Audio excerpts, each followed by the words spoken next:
Hello, everybody. My name's Milan Starcic. Welcome to Freedom Rising, a podcast dedicated to empowering individuals on the journey to personal growth, lasting serenity, and freedom from addiction. Tune in and join the movement.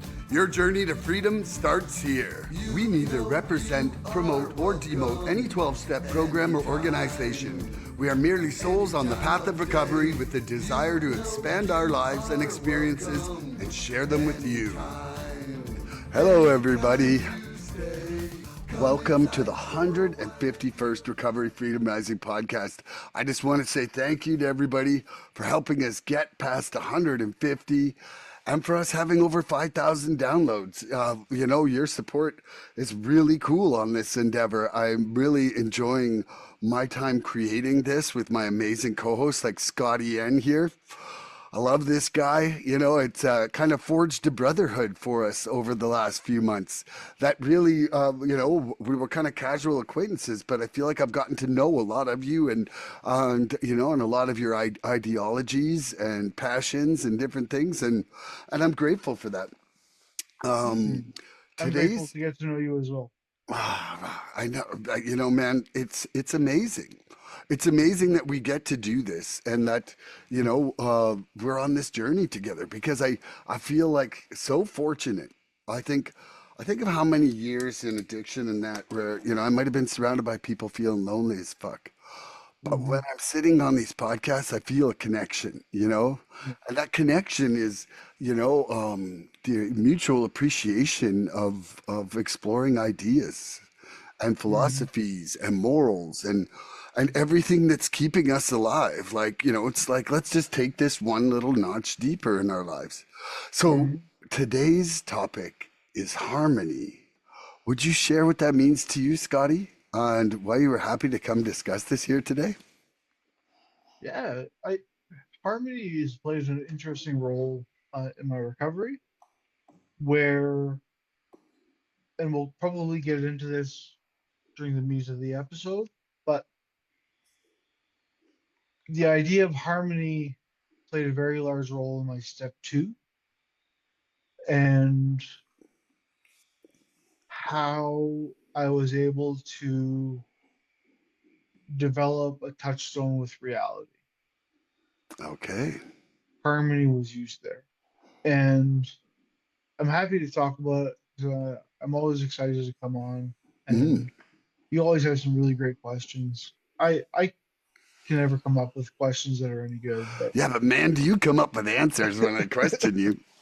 You know, and you know what? That's the beauty of a good friendship is that we don't have to be the same person. We have to, like it's often complementary, right?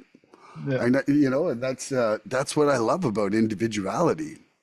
You know, Hmm. um, for me, I as a musician, there was a period where I started building instruments, and so in this rabbit hole, like it was right when we first had some internet, and I had a printer that could print a lot.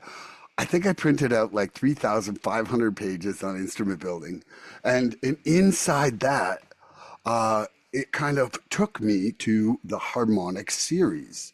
What the Hmm. harmonic series is it's essentially a series of numbers that intersect at these certain fractions or ratios, and those Hmm. fractions and ratios create like in sound, they The create notes. what we call as harmony. Hmm. Like two notes that intersect Hmm. at even intervals are called harmonious. You know, Yes. and so if you you know taking that one step further, there was a book called The Theory of Sound, and it actually got into the physics Hmm. of what component of that harmonic series creates different sounds, like a Yeah. flute versus a clarinet. The clarinet Hmm. only brings off uneven uh, um, harmonics. So what it is, that's why a clarinet sounds dull. It's missing half the sound that a flute has in its harmonic series. Hmm. And I Now, think that I've studied this as well. mm, And what I always found fascinating was the idea of I think the best way to describe it to people that aren't necessarily familiar with it is making beer bottle noises, right?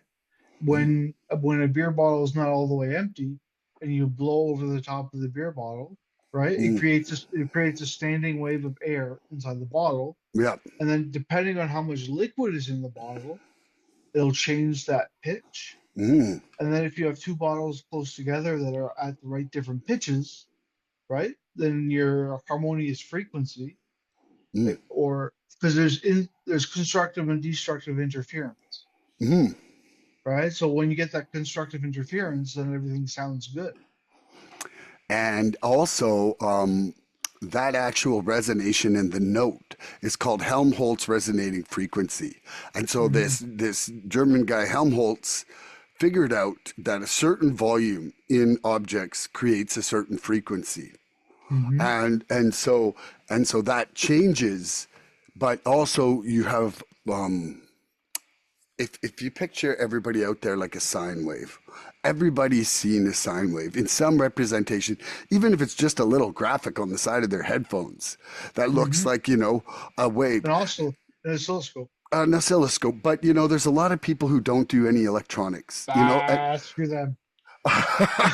Anyway, an octave is created when you have one, so you have the one waveform, but an octave is created when you have one that goes twice as often. Hmm. And so what that does is in one cycle of the original note, that intersects twice.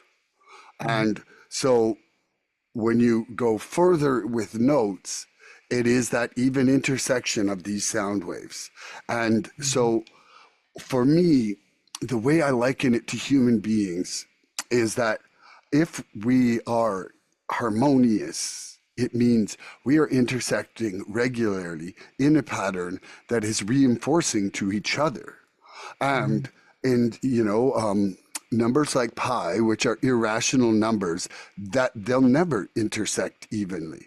So that's why when we say somebody's acting irrationally, it means we have no intersecting pattern with them in order to establish harmony with them. It's Hmm. almost like they are chaos to our pattern, and so that Hmm. makes us uncomfortable. And Hmm. so, harmony doesn't mean we sing the same note, but it means we've learned to listen, contribute, and live in rhythm with one another. And Hmm. and I think that harmony is a fruit of doing step work and spiritual practice. It Hmm. cannot be forced, but it is cultivated. Hmm.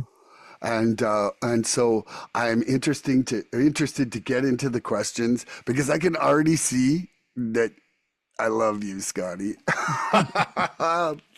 Yeah. And also, too, it almost looks like we're like matching shirt colors today. Like we didn't plan this, folks. Scotty and I just look great together. Okay. Number one here, harmony begins when we accept that others don't need to change for us to have peace. How has your Hmm. definition of peace changed since you entered recovery? Hmm. Well, primarily, I think uh, it comes down to patience for me when Hmm. dealing with other people. Because Okay. patience with other people means that you will, in the immediate, you will tolerate and respect them, even if they're doing things that don't necessarily jive with you, so to speak, Mm. right? And I think that to cultivate peace on a social level, there's a few things that have to happen, or there's a few things that happen for me Mm. because when I was in active addiction, uh, I, I could feel alone in a crowd. Oftentimes, oftentimes I would feel more alone in a crowd. And when I came into recovery, I realized that um, loneliness and being alone are two separate things, Oh, yeah. right? So for me, peace with other people is letting them live their own lives without me trying to think about what they should or shouldn't be doing. Mhm. And this has manifested itself. a couple of times significantly uh, in my recovery. Um, and in some points leads to where I should be making amends to people if I ever see them again. Where I uh, used a bit of authority to um, not be, or to, I I was not at peace with someone and used authority to act out on that feeling. I can tell you the full story if you want me to, but I would love you to, because yeah, I think it needs a little more context for me and for the listeners. yeah, I was being pretty vague. Well, we still love you. Okay, so I talked about being a bit of a staunch traditionalist earlier on in my Maybe recovery, once or twice. maybe once or twice. Yeah. But uh, so I would my home group I used to chair quite a bit, and there's a member coming around who had 30 plus years, uh, and I didn't like the way he shared.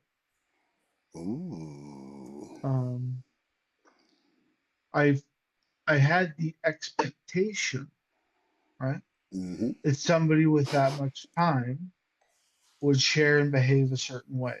That smells like a And resentment. oh, it was definitely a resentment. And um, I had a few people that had shared that resentment, right? Because what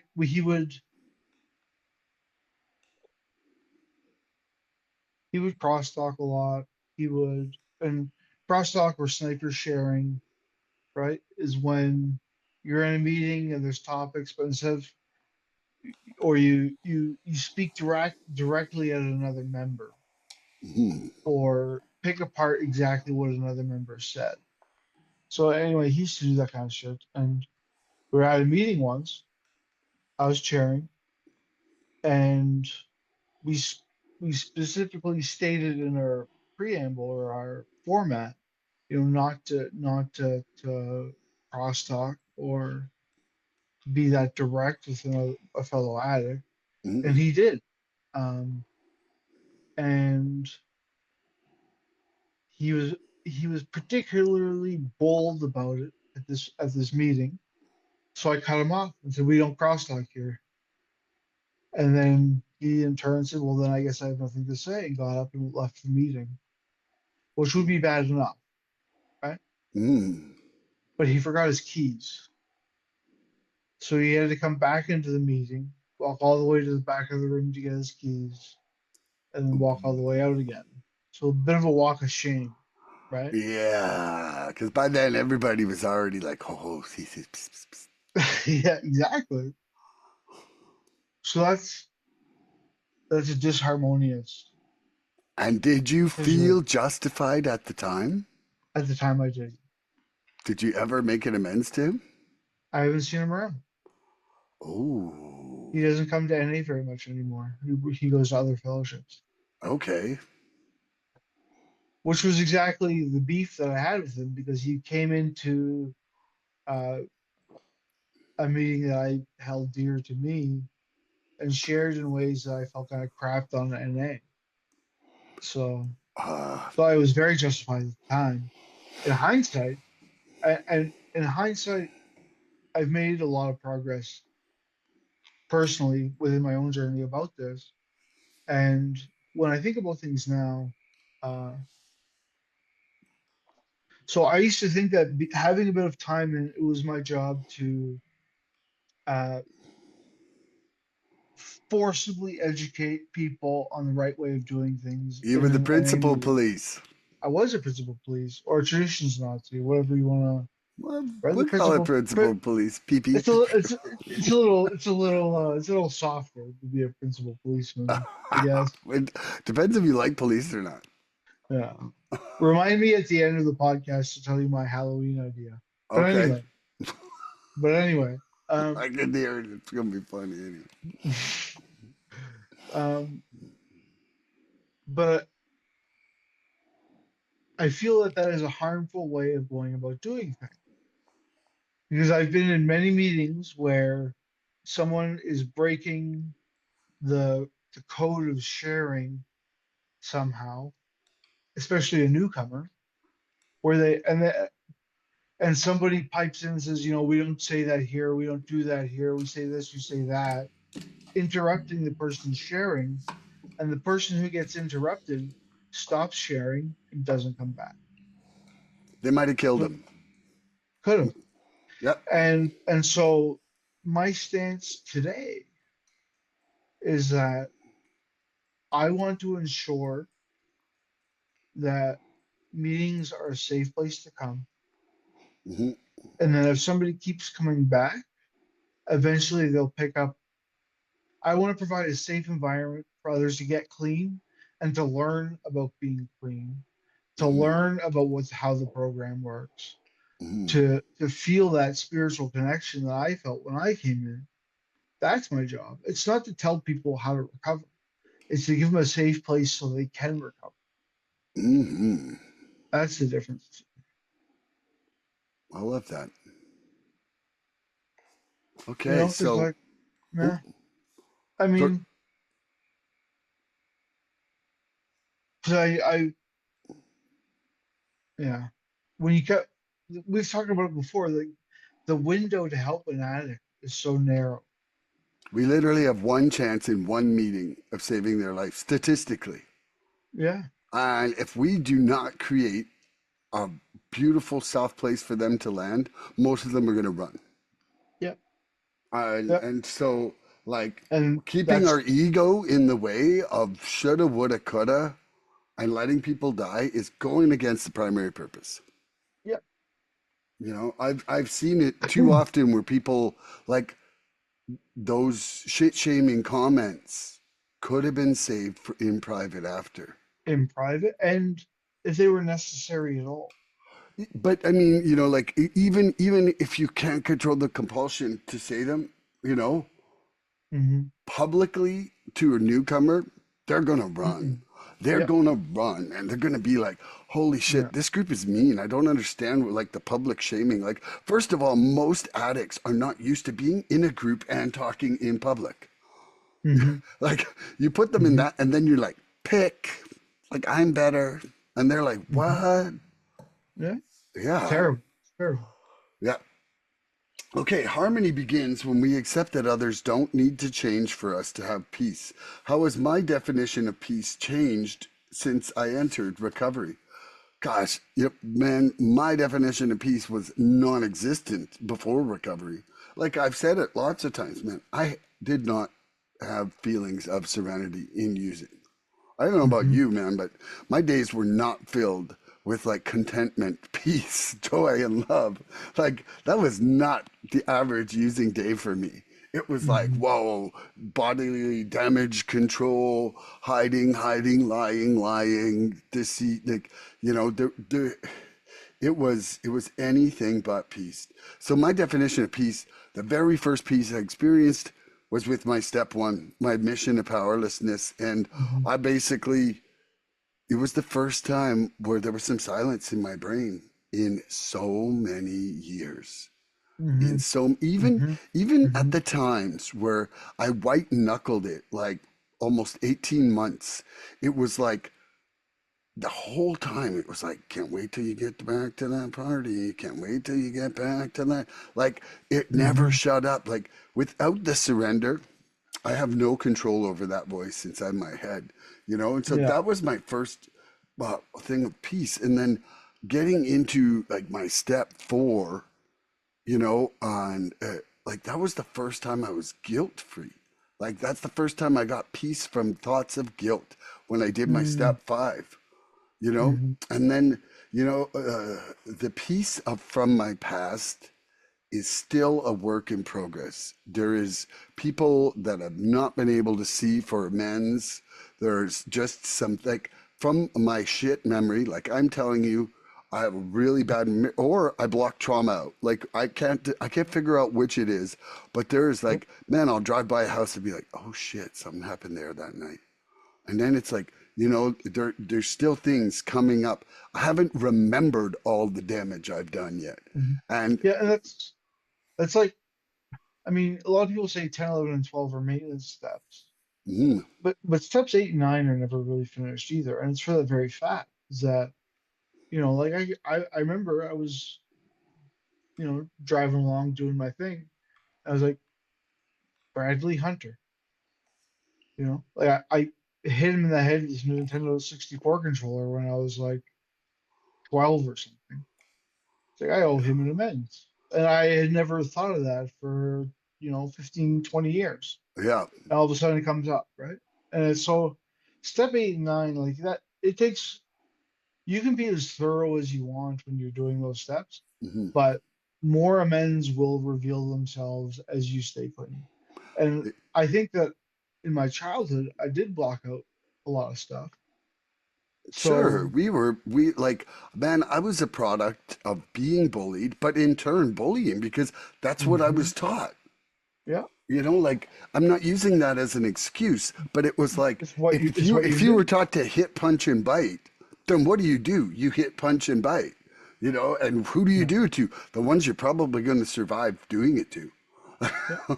You know? Or it's for me, it was the transition from private to public school, Mhm. and bullying was a way to keep myself from being at the bottom of the social ladder.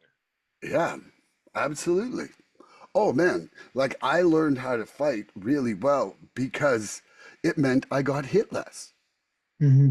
You know, like the people who couldn't fight at all or just were like didn't engage in it, they got the worst beats, man. Hmm. You cried, and oh my gosh, that was like when the chickens attacked the wounded chicken in the yard. Like they're Yeah. like, oh shit, this one reacts. Yeah, let's beat this one up.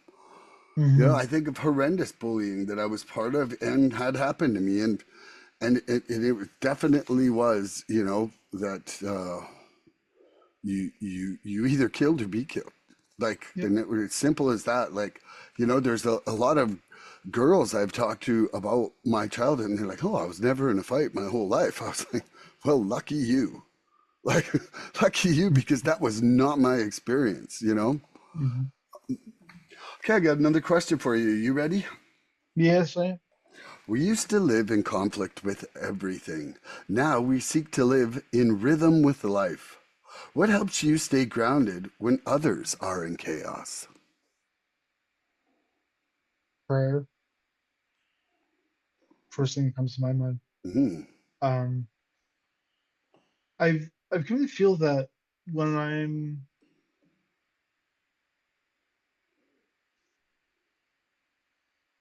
approaching a situation that has a chance to disrupt my own balance, that the key factor for me is whether or not I go through with it or not, is what my spiritual fitness is at, right? Hmm. Like the other day, uh, my wife and stepdaughter took me out for celebrate my clean anniversary on Saturday. Ooh, so now you're 14 years? 16. 16? What, look at this guy. Wow. Holy shit. Congratulations, brother. Thank you. And it was at Boston Pizza, so there's a lounge side or a restaurant side. Yep. And generally, the restaurant side is where I would do it. But if I'm in a situation where like the restaurant side's too packed, the Mm. the lounge will be quieter and more removed. But the primary indicator I take when going into that environment is, am I spiritually fit? Mm. If if when I was coaching, when we go to the coach's house after the games, and the coaches was just all be getting loaded, but I say, am I spiritually fit enough to go there? And Mm.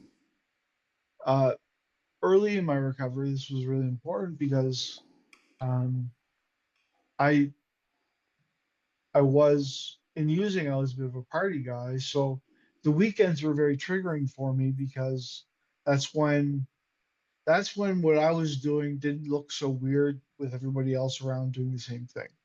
Yeah. Like Monday and Tuesday by yourself is a lot different than Friday and Saturday with a whole bunch of friends. Yeah. But where I'm going with this is that spiritual fitness that determines whether or not. So for those that are newer in recovery and who feel the need to test that boundary, which I think most of us do, to keep one foot in the old life a little bit. the, I found that the problem necessarily wasn't necessarily always in the moment of being in that environment, but negative. I found that there's harmoniously poor environments that will disrupt my own sense of peace and zen. Mhm. So the real problem isn't necessarily going to the bar and then leaving before everybody gets too drunk. The problem is after that, when you're alone by Mm. yourself in your own head, driving home, driving past, a dozen liquor stores, I mean, so spiritual fitness. So then when it relates to other people, if I'm not spiritually fit, then I don't have my full amount of support or guidance that I can give another human being. Because the real solution comes from the higher power. I love that. And like, yeah, yeah, that's what I got. We used to live in conflict with everything. Now we seek to live in rhythm with life. What helps me stay grounded when others are in chaos? One of the things that I found that I'm actually starting to get better at and makes me feel more useful is being of service when others are in chaos. Mm-hmm. Like I used to be the source of chaos. And now I because of because of consistently kind of looking at myself, my program, what's going on with me. Mm-hmm. I don't need to be taking someone else's inventory to see when they're in distress. Mm-hmm. And if it is something that is definitely outside of their control, people, places, or things, or if it's just future catastrophization, you know, like I try to offer some comfort on that front to them in the sense that, like let's come back to now. And and Mm-hmm. and that and that's that's something that I just didn't have the externalization or the empathy for in the past. I Mm-hmm. was pretty much concerned with the Milan show and keeping that going. And so, I absolutely agree with you on prayer. Like I'm now at about just over 2.5 weeks of doing that two-way prayer.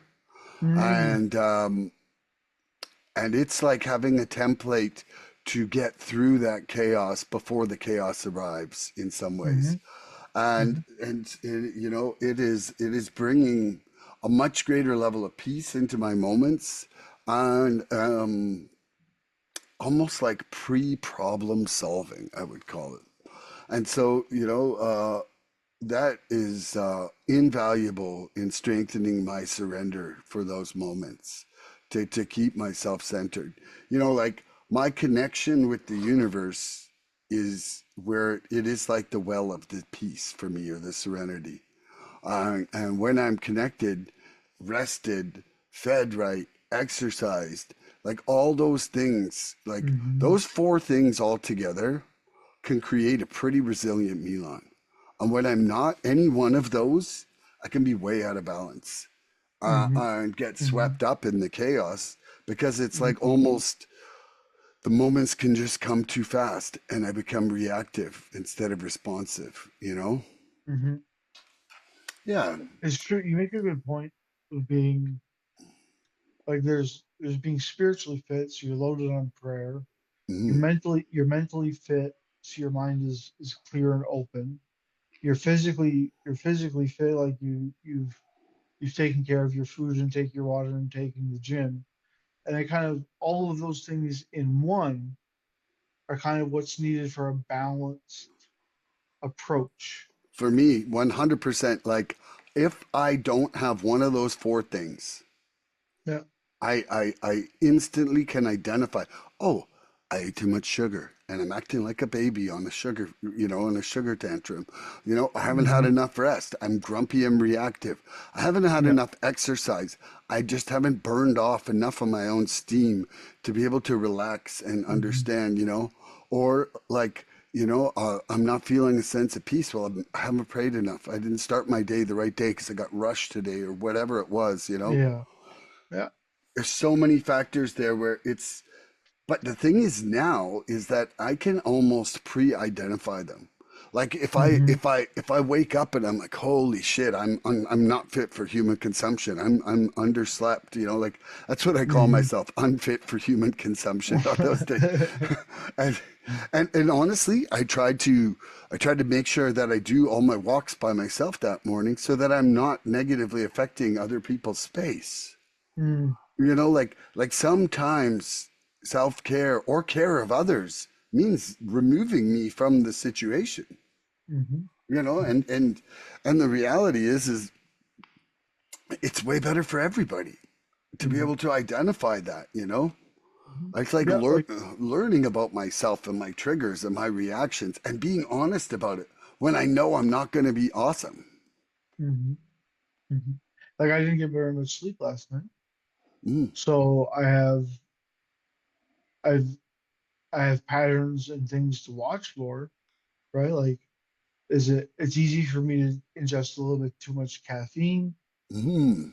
and then you got to eat to subsidize the caffeine, so you don't get strung out and jittery, and but it's being aware of these things before they happen. Yeah, and that takes practice. Hmm. Like uh my program gets stronger because I run it every day. Whether I run it Hmm. perfectly every day, that's not the point. The point is that that consistency allows me to understand my baselines. Yeah. You know, And Big, honestly, this is something that I forget. mm, If I stayed clean that day, mm, then it was a perfect woo! Look at you, perfect day, McGill. Gosh, day. I love that. Okay, spiritual harmony isn't uniformity; it's unity in diversity. How do you practice tolerance with those who recover differently than you? The pastor Hmm. of principles, Like the I tyrant said, of traditions. That's a good one, eh? so that's good. That is a good one. Um, I don't know when I came to this realization, but I think it was the biggest shift for me to step away from the traditions the way I did. And it was that people will always defend the way they got clean, right? Yeah. And people generally sponsor the way they were sponsored, right? So like there are some very militant.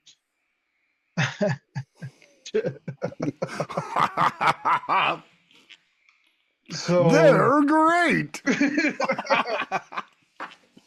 like so some people need a very militant sponsor who's Hmm. very aggressive, almost overbearing to a degree, right? Some people need a sponsor that's super heavy into the literature and can really synthesize recovery out of the literature. Um, and because that's what got them clean and keeps them clean, that's what they propagate. And once I realized that like, yes, the steps are the same for everybody, Hmm. but the way we work with them, the way we uh, dance with them Hmm. is different for each of us. Because sometimes, like, I probably wouldn't do very well with an overly militant sponsor. Hmm. That's just not, it doesn't jive with me.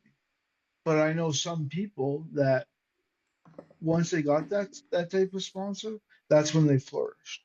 Hey, just wait. I have to ask you: Is August 2nd, your sobriety date? Yeah. So is BW's. Really? Holy shit. What is the odds that two guys on this podcast have like 1 in 3? Wow. That's funny. Okay, Where is sorry. he anyway?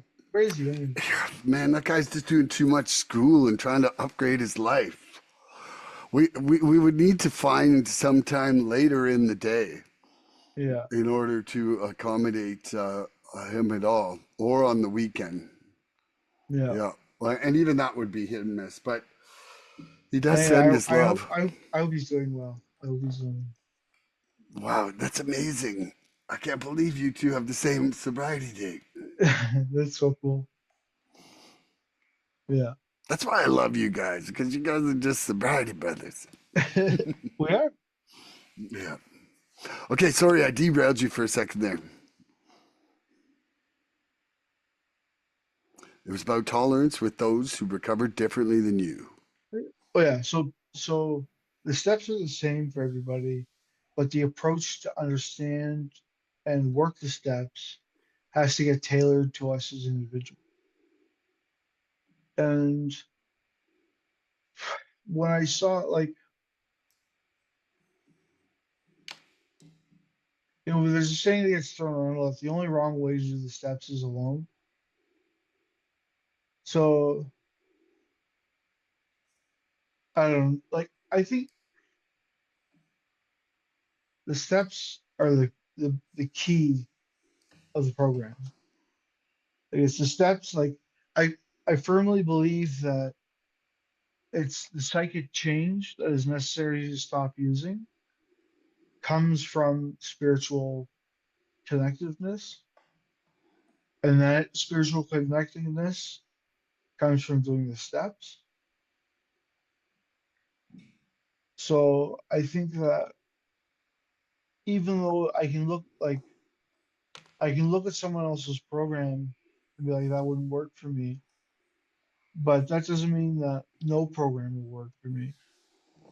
So there's times when, it's a great insult, by the way.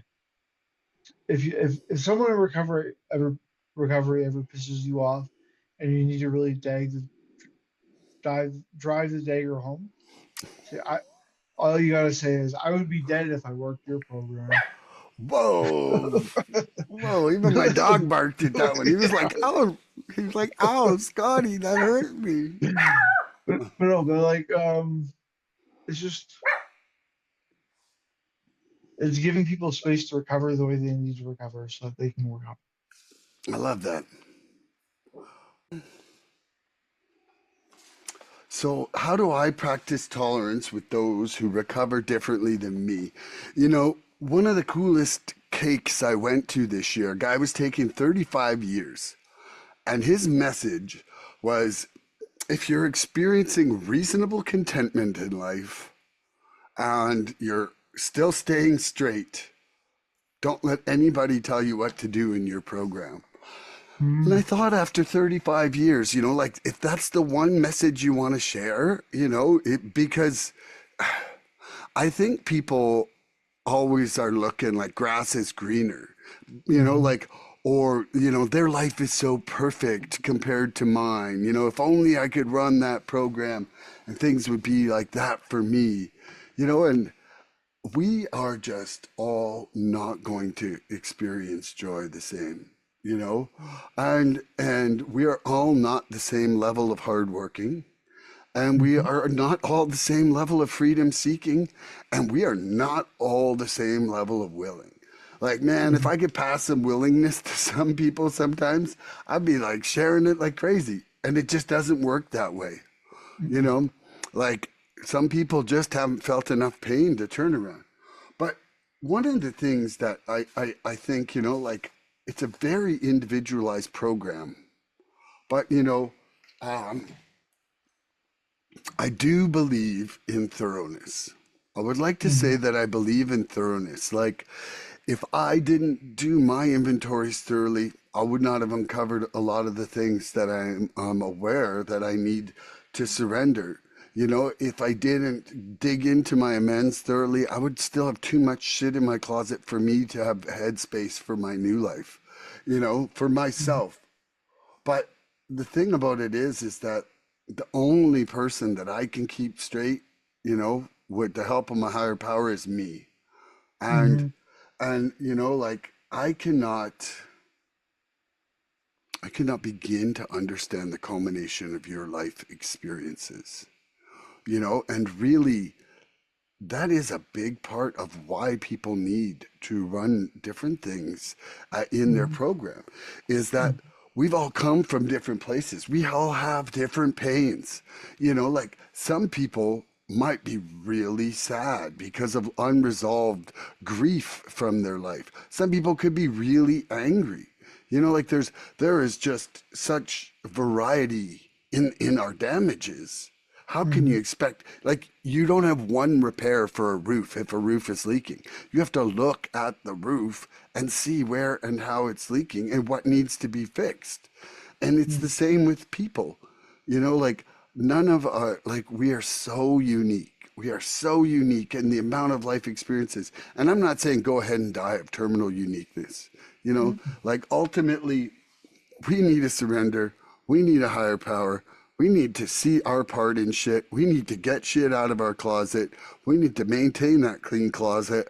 And we need to connect with the Mhm. universe and we need to help others. All Yeah. those things are true about the program, you know? And how Mhm. you go about achieving it so that you feel good inside is your fucking business. Mhm. Bottom Mhm. line to me. Yeah, you ready for another question? And Okay, in harmony, we find that listening is as powerful as speaking. What has recovery taught you about listening as an act of love?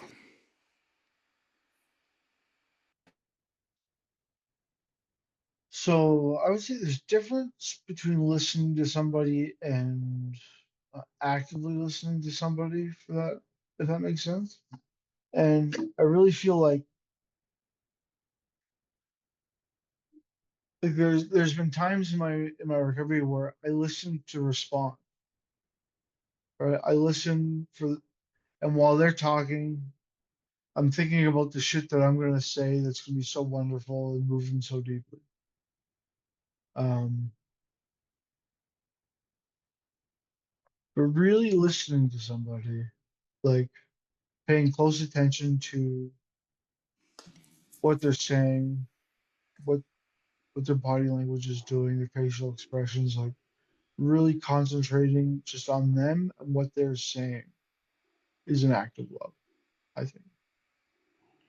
And I it's agree. something that you gotta practice. But Hmm. I think that's what I mean, like that active listening, that because it's a selfless action. I I I probably have little, well, little. That's not a good sense. Okay. But if somebody shares deeply with you about something, Mm. and trust is involved, you know, like Mm. I think the biggest one is the first step five I did this as a sponsor, right? Where Mm. somebody is sharing their shit with me, their shit with me. Mm. That's that was a listening experience for sure, for sure. I For love that. them for them to be able to bear their soul, and for myself to respond like, oh yeah, I've done that, and the sense of relief you can see in them. So In harmony, we find that listening is as powerful as speaking. What has recovery taught me about listening as an act of love? You know, I love that you bring up the sponsorship in the step five. I really feel that saving that space and actively listening during a step five is one of the greatest honors, you know, 100%, 100%. and and uh, and you know that you hear everybody say all over the place, our time is our most valuable commodity, right? And so if we're giving our time to someone, why would we be there and not be present, right? Like Hmm. I.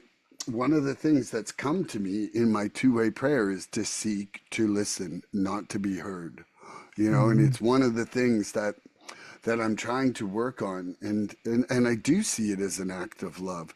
Like it's honoring that other person enough to care about what's going on inside them. And I just don't think that we do that all the time. So I 100% think that, first of all, that recovery slowed me down enough to even see that I wasn't listening. Like I was just so in my own universe that I was unaware that I was not listening. I thought I was paying attention while life passed me right by. And Hmm. now with the steps, I could see where, first of all, I was thinking of the next thing for me to say. I was judging, I was being intolerant of other people and their current perfections. And so, you know, trying to just listen and hold space for people is something that I'm working on a day-to-day basis now. Hmm. You ready for another question? And When ego steps aside, harmony has room to enter. What situation taught you that humility invites connection?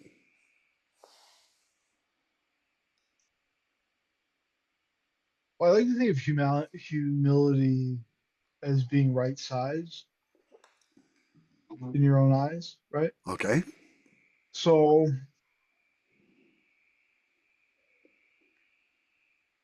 so I think that in humility, you're doing a lot of letting go of notions of yourself that you've carried with you over the years, maybe defense mechanisms, maybe masks, stuff like that. Mm-hmm. And humility is, for me, was when I started to look beyond that kind of stuff. Mm-hmm. It talks about it in some literature, like when I was going someplace like a social gathering, I had to be like the toughest or the smartest or the worst or the most humiliated. Like I had to be some sort of extreme to find my place in the social situation I was going to.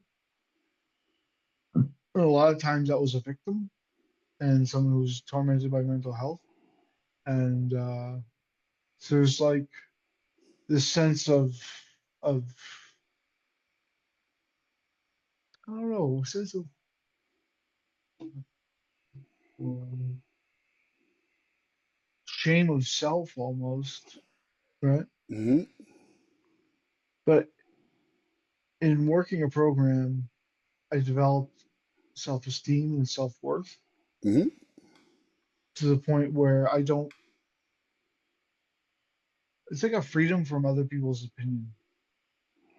You know what I Mm-hmm. mean? Like, Yeah. like,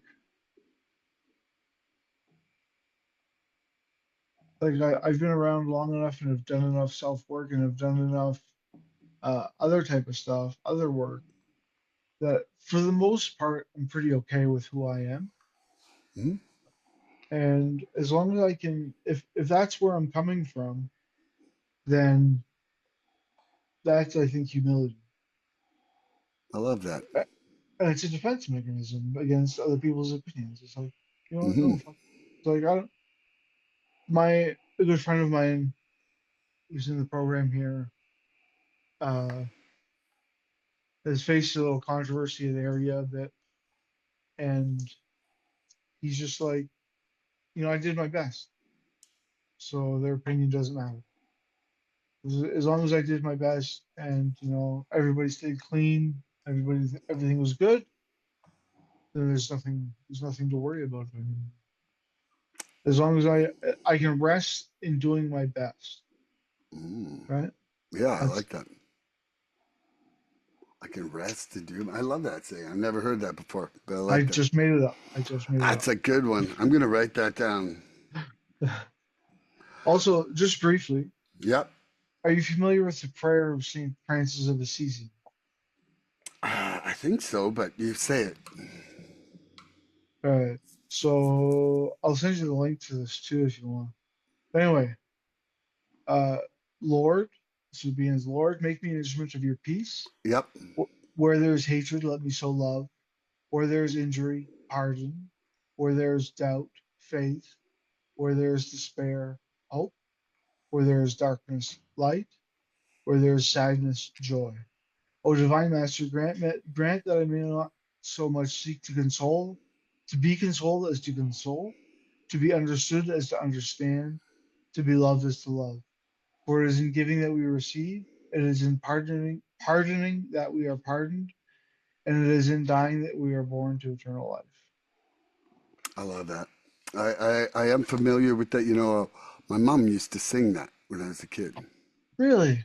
Make me a channel of your peace, where Nice. there is a truth with me. Yeah. Okay, so when ego steps aside, harmony has room to enter. What situation taught me humility invites connection? You know,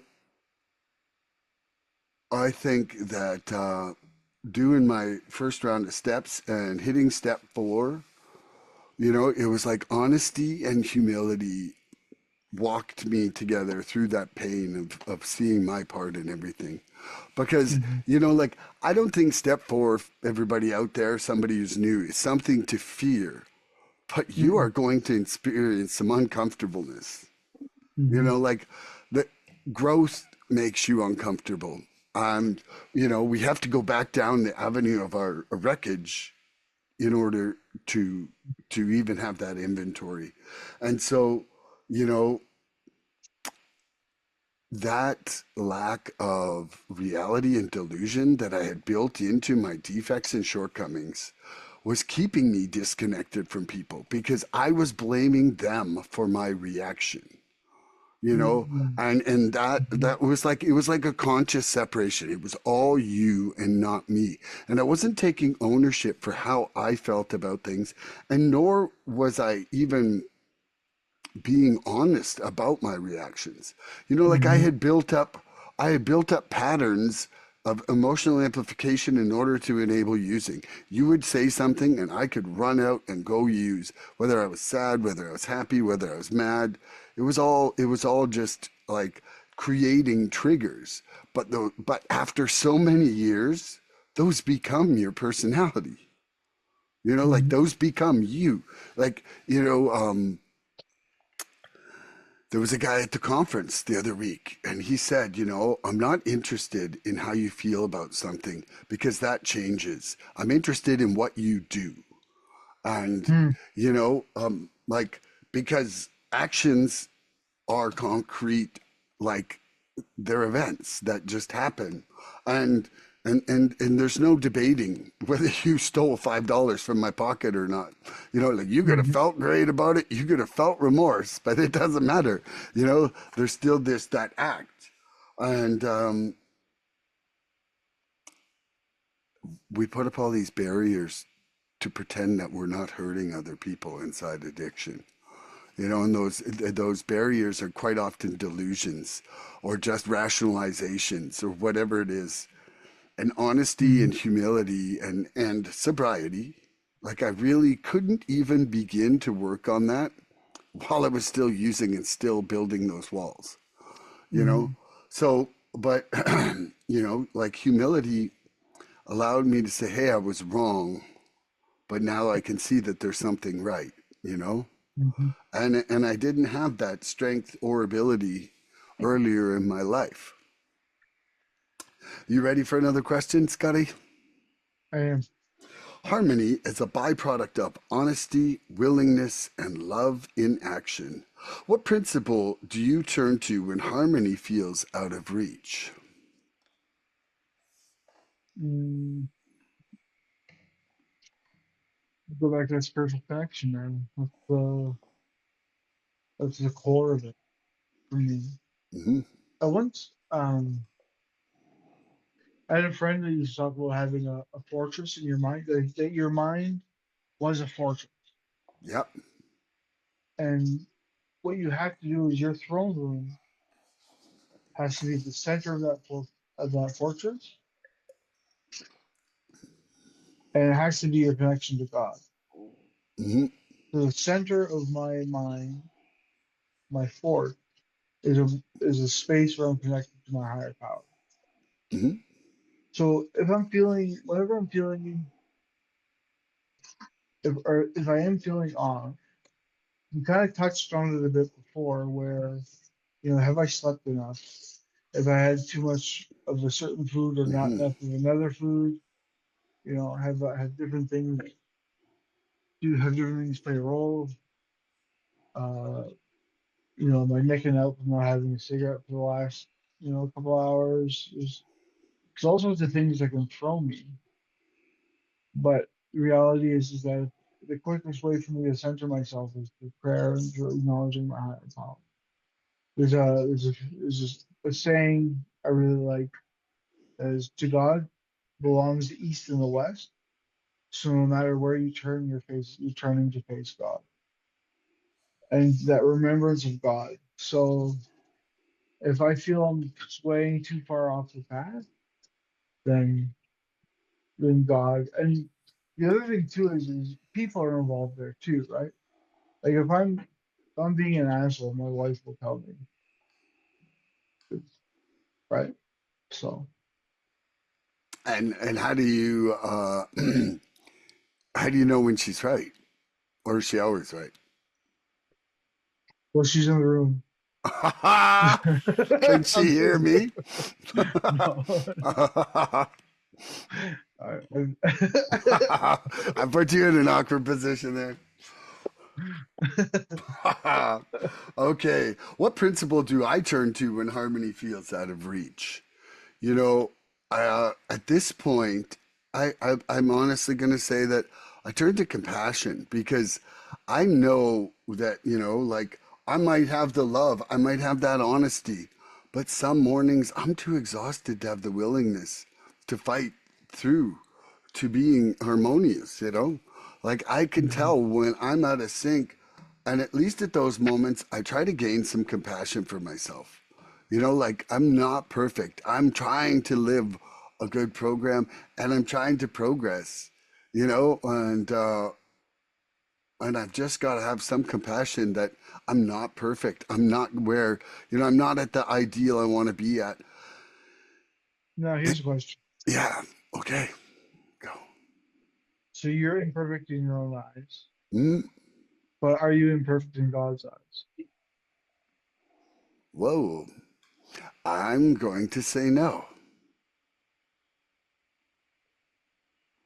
Um, Yeah, that like, that's the spiritual flavor I'm on right now, where it's like is that perpetuating sin, where I tell myself I'm not going to do something and then I do it and then I feel bad. But how does my higher power play a role in that?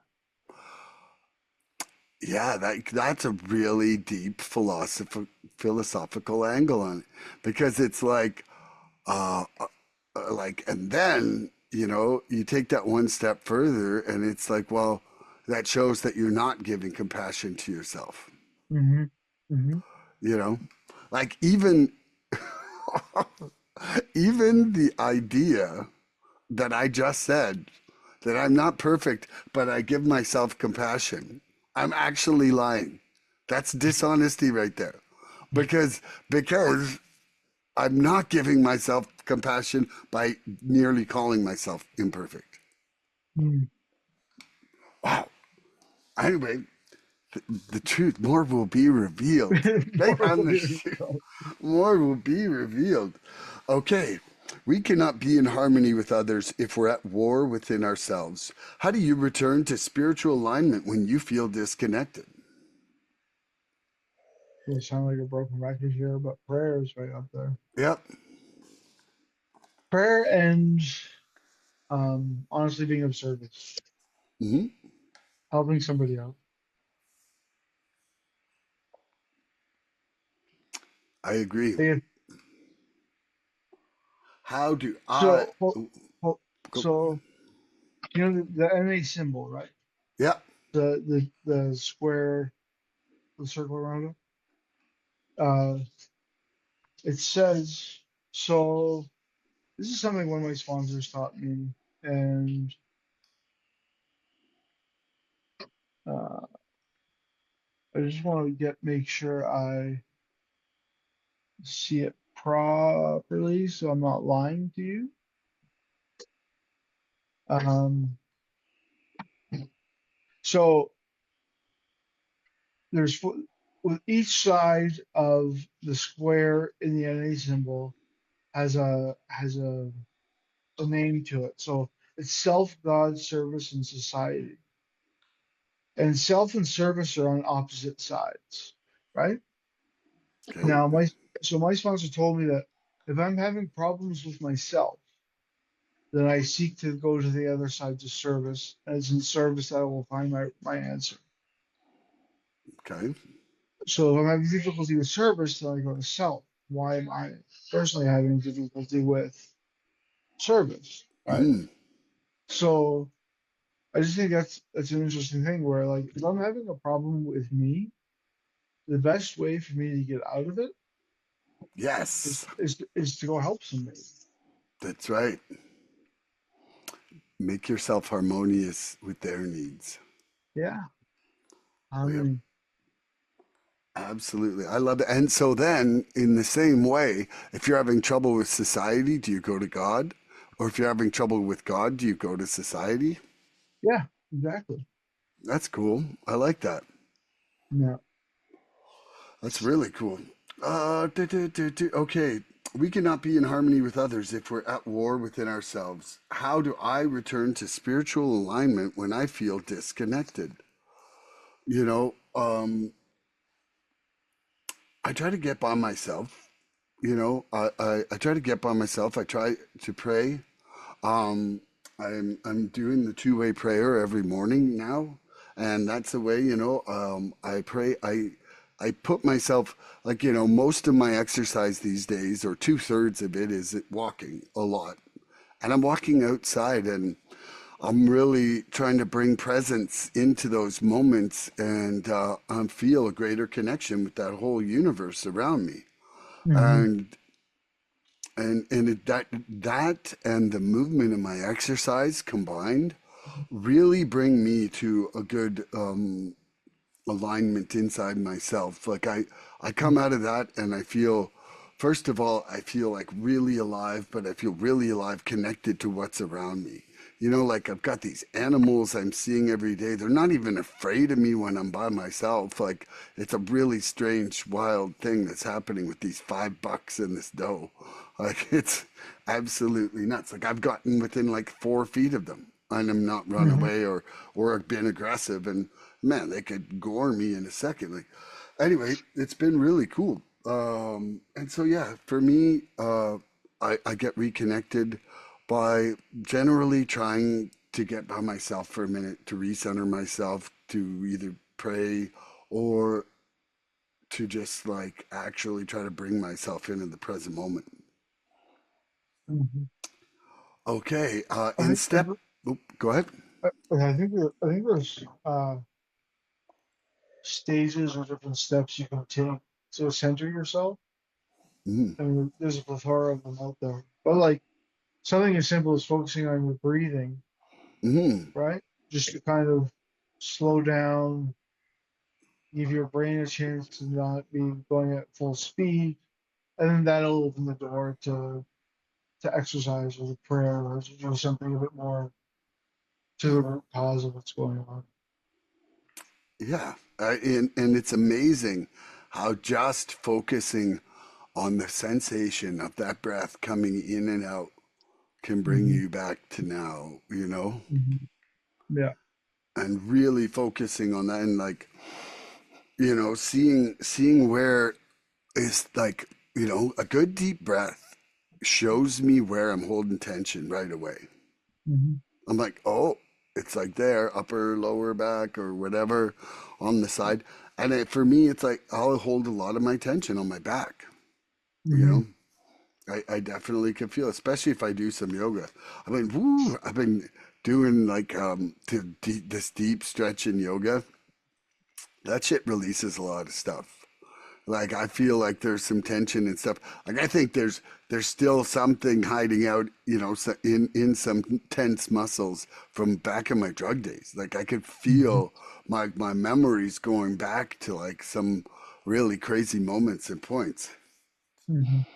Okay, in step 9, we learn that making amends is the first note in the Song of Healing.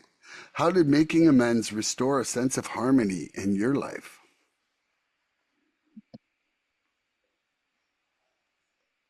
So when started making amends when it was appropriate and timeful, and I was actually at that step to make amends, I found it very encouraging that some of the more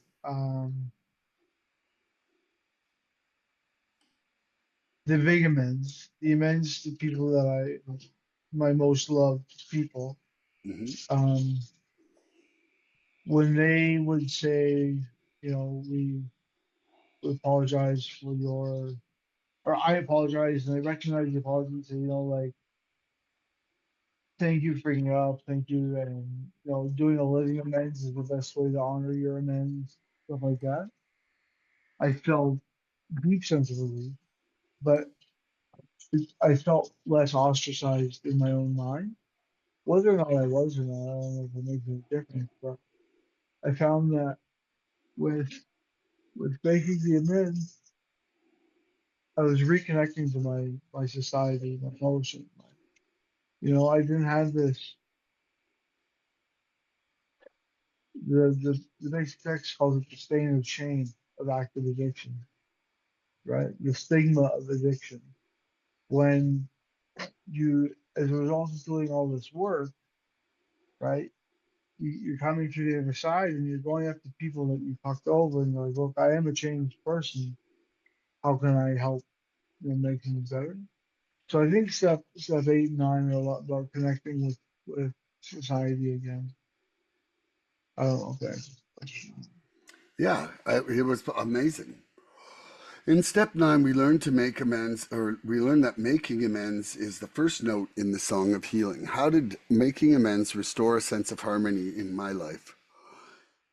You um, it was uh, it was the first step towards like rebuilding relationships that I had burned pretty close to the ground. hmm And it was I would call it like a pivoting point.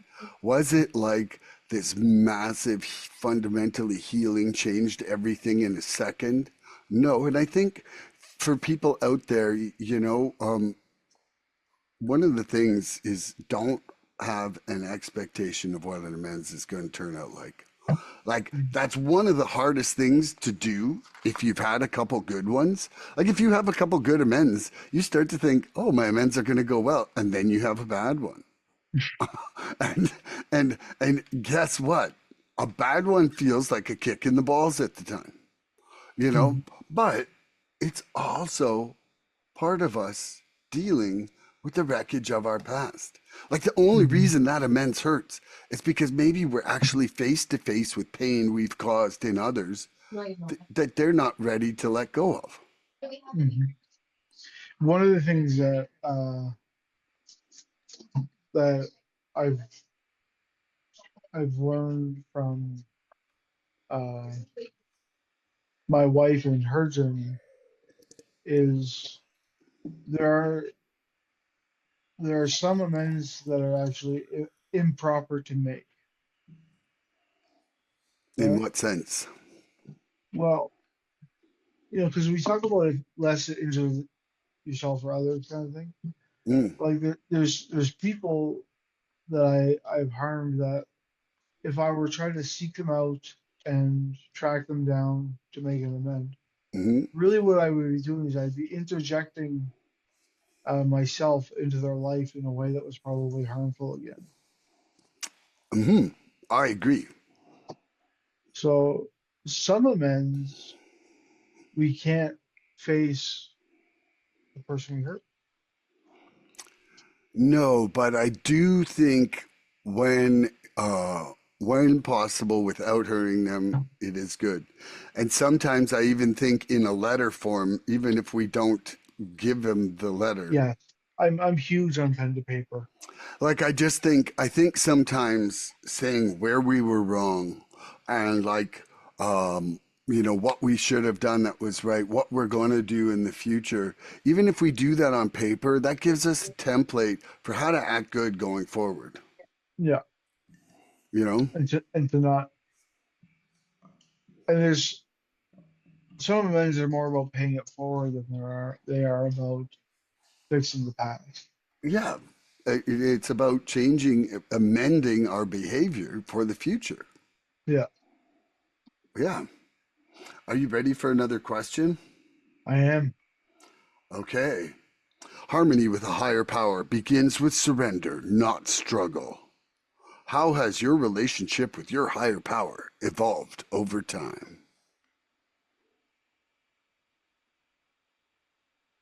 The Traveling reward through time with Scotty N. of the reward of faith is more faith. Hmm. So what started as that little seed of uh, hope, or I should say, the seed that went from wishfulness to hope to a little bit of faith to more Hmm. faith to courage. That would be the way it's gone. So I like that saying the reward of faith is more faith because oftentimes um, things aren't going necessarily the way I want, but I have faith in my higher power that it'll work.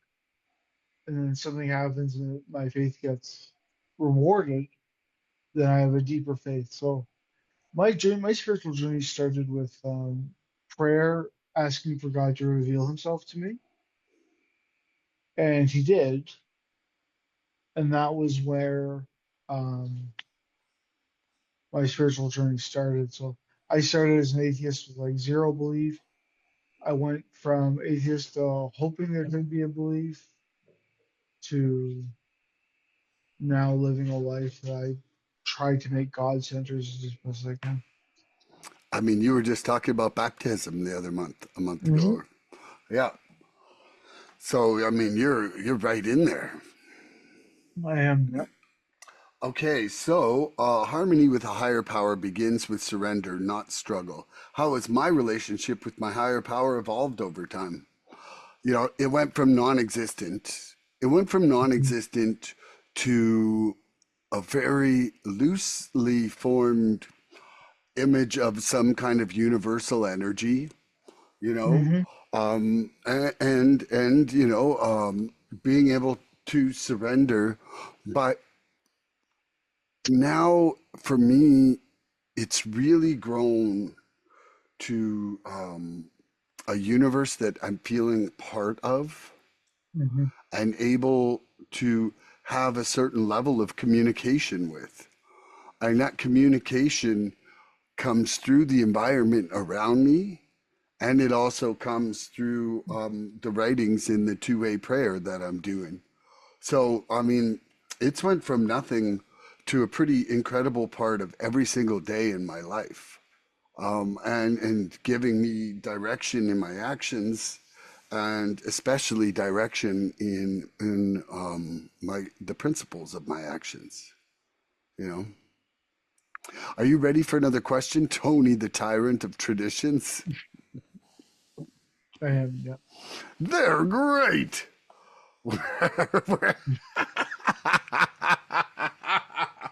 Wherever there is gratitude, harmony is never far behind. How has gratitude transformed your relationships? TT. It's more like TTTT. TTTOT. um. TTTOT. TTTOT. Yeah. So gratitude is like How has gratitude transformed your relationships? so gratitude is like the most if I have I tend to succeed at absorbing any particular spiritual tradition. I think gratitude would have to be the foundation. Um,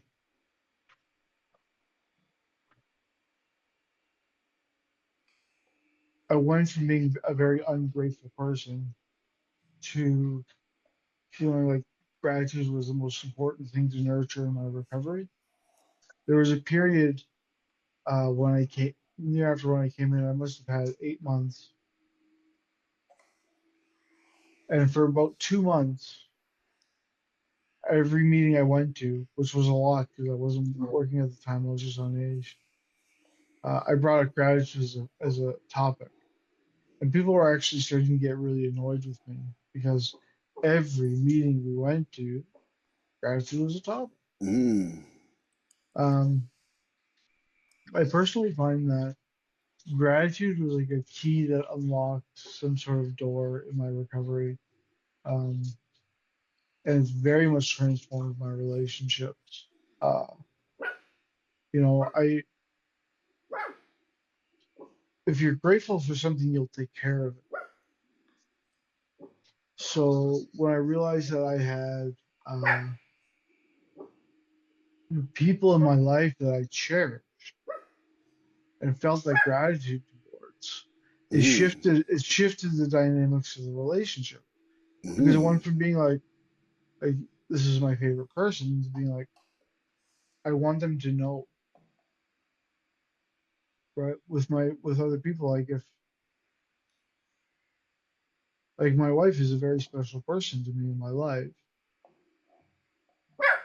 so I try to let her know that that's the case, right?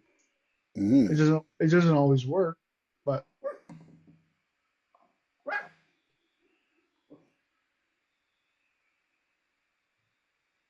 gratitude is just it's a fundamentally transforming. It's a wicked good thing to practice, I think. Yes. Okay. That's it? Yeah. Okay. So, wherever there is gratitude, harmony is never far behind. So, how has gratitude transformed my relationships? Gratitude for me, I've had this tattoo since before I got in the program. It says, I'm grateful for the privilege to help and serve. Like Mm, gratitude and affirmations were part of my life before the program, but I did not understand exactly why, like in the same sense. And now, you know, um, that which I focus on becomes greater. That was the sign in my treatment center right across from me. What I give gratitude for, I'm probably not capable of resenting at the exact same moment. mm, Like gratitudes are one of the things that can pull me out of defects, resentments, yes. shortcomings. It Yes. it it changes how I see the world around me. And if I Hmm. see that world differently, I treat that world differently. And Yes. and one of the things that's come up for me in my two-way prayer is to like experience gratitude in shorter intervals. Like it's one thing to do a gratitude list at the morning and then by 10:15 totally forget that all this shit around me I loved 3 hours ago. Mhm. And so what I try to do now is when I'm starting to feel defects or resentments when I'm with another person, I try to think of 3 to 5 things that I'm grateful for about that person right now. And I'm trying to use that to reframe what thoughts are happening in my head because Yeah. that was what one of the responses from my two-way prayer. And And the so gratitude, sorry, go ahead. is gratitude is that key to reframing. I have a really good friend in recovery out here, and he's so good at reframing things. It's unbelievable. Like we were at the gym the other day. We go to the same gym, and it was it wasn't overly busy, but it was busy for the gym. And it can get kind of annoying, right? Because then you have to wait for the equipment you want to use. And we were kind of complaining about it lightly, and then he just goes, "Yeah, a lot of people trying to better their lives and get healthy today." And I Yeah. go, "Well, fuck." I'm like, now I can't be upset about it because it's a positive It's the thing. absolute truth. Yeah. Yeah. So Yeah, and so like for me, gratitude, like one of the things I want to do is I want to embrace the constant state of change. And gratitude is the vehicle for that. Gratitude is the way to take a future lesson as an opportunity for growth, yeah. you know? And how that changes my relationships is that makes me open, way more open and way more happy with you being you and me being me and us being us together, Hmm. you know? So it's a fundamental hinging point in my recovery and in my day and in my relationship with my higher power. Hmm. You know, like being grateful for, we have so much to be grateful for, yet we'll look at one little shitty thing and be like, me. And it's like, that's just like self day wrecking, you know? Hmm. Hmm. Um, There's a quote from Michael J. Fox, mhm. right? And I forget, is it Parkinson's that he Yeah. has? So this is from an interview that's recent, right? Mm, Where he's because he struggles a lot, but with gratitude, optimism is sustainable. yes. I agree with you wholeheartedly that that's one of the benefits of gratitude Mm, is knowing that, see, when people fear the future, they aren't really afraid of the future, they're afraid of the past repeating itself. And mm, gratitude takes that away, takes that out of the mm. equation, I find. I don't know if that makes sense. I 100% agree. And you know, like I've been learning about Stoicism. It's Mm, amazing how much Stoicism is part of our program and part of Christianity. and we Like, don't realize. yeah, like, but one of the things is about creating our own discomfort so that we dispel fears about things. You know, like go and sleep outside and be like, hey, like if I was homeless, I'm actually okay. You know, go without food for a few days and realize, hey, we can live on a lot less food and there's a good chance we're going to survive. You know, like take away those things that are causing our fear, take away the power of that fear through actually proving to ourselves that we're resilient and amazing and can persevere, you know? Mm-hmm. And I think that that's just an amazing transformation to bring about in ourselves, and doing that through, you know, our own instigated hardships is a really interesting thing for me, you know. I'm actually going to try some fasting, and I'm probably not sleeping outside on the ground because we got a lot of mosquitoes like in the middle of the night, but you know, that's just how that goes. Okay, so when we live by principles, we contribute to the peace of the whole. What daily actions help you maintain your part in group harmony?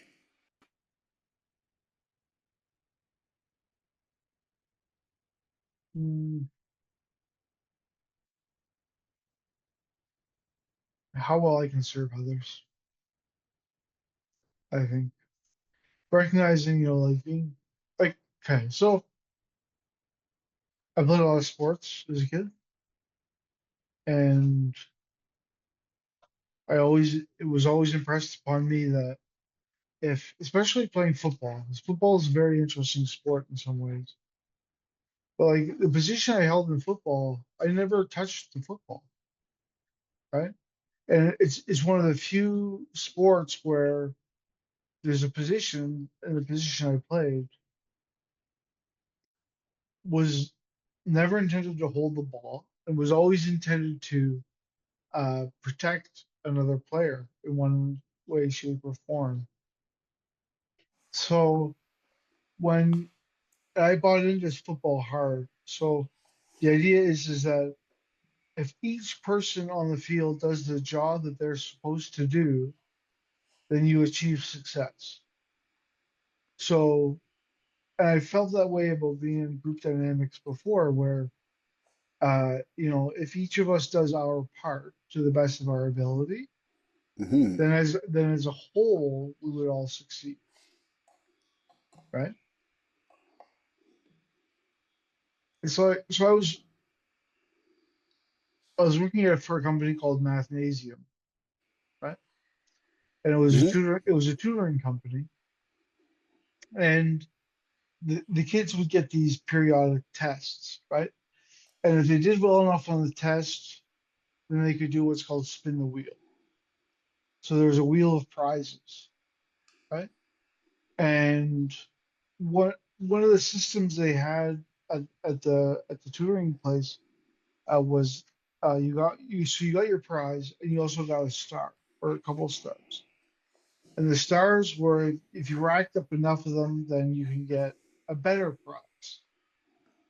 And I always thought it was funny because a lot of the kids would take certain options, but they never took one option, which was I think only one kid ever did that I saw was he instead of getting a whole bunch of stuff for himself, he got stars for himself, but he got a star for every other kid that was there at the time.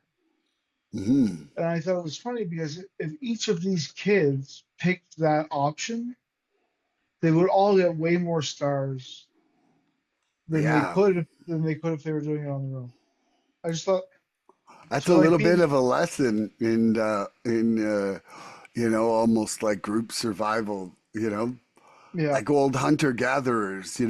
When they had really rudimentary tools, they had to hunt a larger animal together. It was the yeah, only way that they would win, right? But mhm, that meant they had to cooperate and divide the plunder. yeah. I loved I've it. always I love that teamwork as a whole is really important. So when we live by principles, we contribute to the peace of the whole. What daily actions help me maintain my part in group harmony? Well,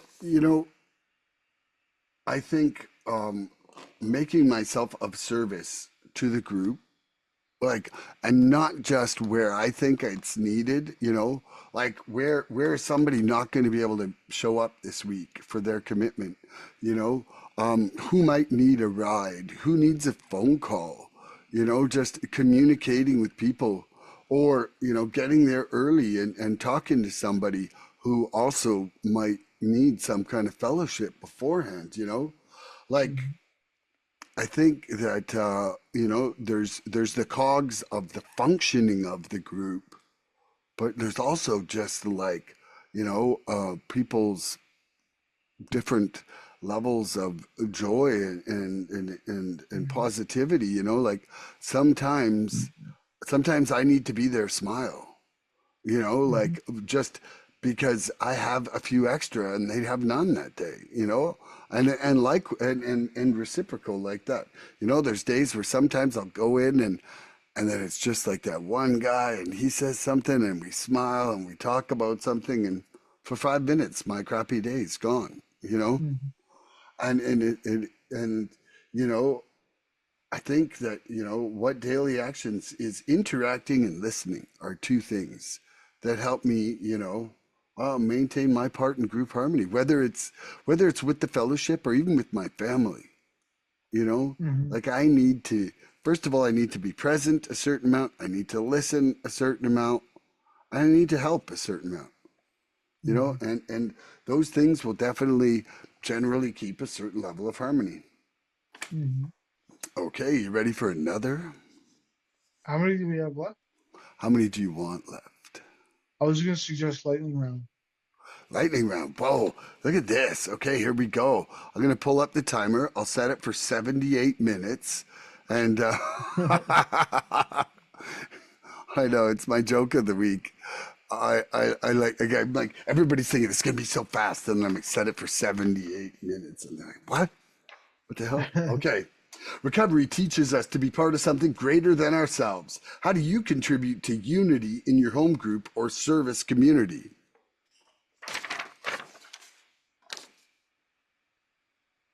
Well, I very much look at teamwork. So I look at because at NA we're all volunteers when it comes to doing stuff, right? Hmm. So I feel like teamwork is a very important role. I'm area chair. Yeah. Uh, so I feel like I play a role in facilitating how well area goes, how smoothly it goes. Um, my favorite level of I've done service at a few different levels. Like I've done group, uh, area, and I've done regional work as well. But I tell you, sorry, I'm going to go over time. My favorite form of service is just to open the doors for the meeting of that. Yeah, I agree.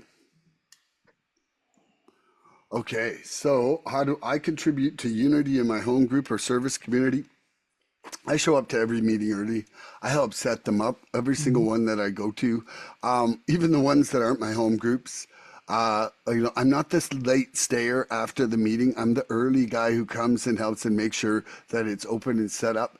Because quite often, what I find is that somebody who's really hurting will show up early that day because it might be the one time they're getting out of the house that day or doing something, and they need to kind of get something off their chest before the meeting. It's like we have a little pre-meeting, and so I'm active in at least the group level of service every like Mhm. 5 days a week. Mhm. I like that.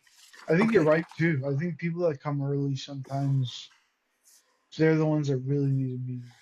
Well, it's almost like they want to have somebody to share with in case they don't get asked to share. Mhm.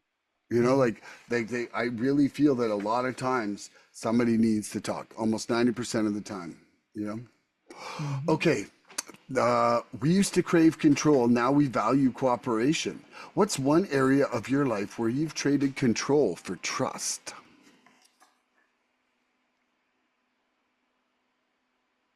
I think the steps in general are a big factor there. When I first came into recovery, I didn't even want to stop using drugs. Right? Ooh. I came into recovery, and if I could have, I mean, in a lot of ways, like if I could have stayed in the lifestyle, Mhm. if I could live without the emotional, mental, and spiritual pain I was in, if I could have used successfully and accomplished all those things, then I would have. And I think that um, recovery systematically changes you over time. And I've come to realize that the road of recovery isn't always as wide as I'd like it to be. And so there's a constant state of surrender and moving forward in recovery that I don't think is ever going to be finished. Ooh, you took that sucker right to the finish line, Mr. Tony, the tyrant of traditions. We used to crave control. We now value cooperation. What's one area of my life where I've traded control for trust? You know, I'm going to say my self will right there. Like I am learning how, first of all, I had no concept of how to surrender my will. And I'm learning incrementally how to trust that. Like Hmm. how often, like, man, how often I'm getting caught by the universe, like caught and cradled, and in moments where I'm like, okay, here we go, jumping off that cliff of trust and being Hmm. shown over and over that the universe is there for me, you know, it's just an Hmm. unbelievable sense of security that's growing inside me. Hmm. Okay, I've got one more here. Conflict invites us to grow, but harmony reminds us why growth matters. What conflict led to a breakthrough in how you show up for others? Hmm.